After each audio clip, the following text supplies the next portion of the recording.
আসসালামু আলাইকুম। কেমন আছেন সবাই? আশা করি আল্লাহর অশেষ রহমতে সবাই খুবই ভালো আছেন। আমিও আলহামদুলিল্লাহ ভালো আছি। আপনারা দেখছেন পথছবি, আমি মেহেদী হাসান আকাশ। তো আজকে যে বিষয়টার জন্য ভিডিওটি ওপেন করেছি এবং আপনাদের জানানোর জন্য, আজকে আপনারা দেখতে পারতেছেন যে আশেপাশে অটো বা টেসলা কোনোটাই নাই, খুবই কম, এবং যেগুলো আছে সেগুলো একটাও চলতেছে না। এর পিছনে যথেষ্ট কারণ রয়েছে। কারণটি হলো, আজকে জামালপুর জেলায় যারা টেসলা কোম্পানির মালিক এবং যারা এরোপ্লেন চালায় তারা ধর্মঘট ঘোষণা করেছে। এখন এই ধর্মঘট ঘোষণার জন্য এই যে রাস্তার আশেপাশে যাদের দেখতেছেন, সবাই সকাল থেকে হাঁটাহাঁটি করতেছে। যাদের বাইক আছে বা অন্যান্য যানবাহন আছে তাদের জন্য সুযোগ সুবিধা বরাবরই থাকে, কিন্তু যাদের নাই তাদের জন্য আজকের দিনটা অত্যন্ত কষ্টকর হয়ে দাঁড়িয়েছে। তো কেন তারা এই ধর্মঘট ঘোষণা করলো?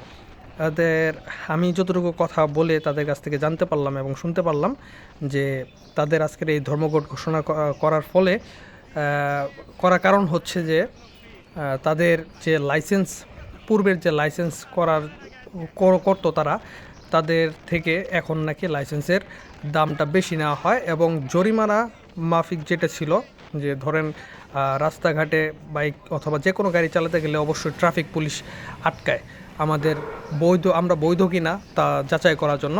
তো সেই সময় নাকি অটোতে কোনো প্রবলেম থাকলে তো তারা নাকি 1,000 টাকার উপরে জরিমানা দেয় আর কি। তো এই বিষয়টার জন্য তারা ধর্মঘট ঘোষণা করেছে।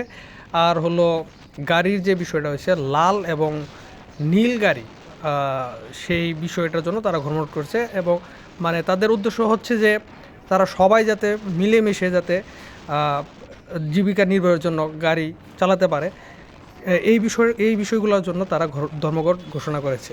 এখন কথা হচ্ছে যে তাদের ধর্মঘট ঘোষণা ঠিকই আছে, কিন্তু সবই বুঝলাম ওদের যে টেসলা চালানোর যে অভিজ্ঞতা, এই অভিজ্ঞতা তারা কবে পরিবর্তন করবে? সবিনয়ে পাস হইলো, তাদের যেখানে ইচ্ছা, যেভাবে ইচ্ছা, যেদিকে ইচ্ছা সেইভাবে তারা উড়ে উড়ে চলে যায়। তো যাই হোক, এই বিষয় নিয়ে আমি কথা বলবো না। দেশের যে অবস্থা, দেশ নিয়েও আমি কথা বলতে চাই না, কারণ এগুলো নিয়ে কথা বলতে গেলে অন্য দিকে চলে যায়।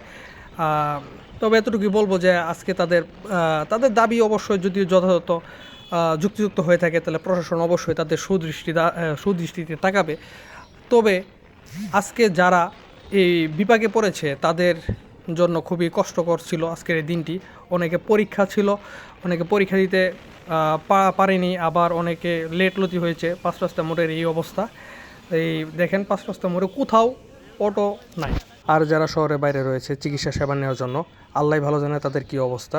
যাই হোক, আর কথা না বলি, আজকের মতো এতটুকুই। ভালো থাকবেন সবাই। আসসালামু আলাইকুম।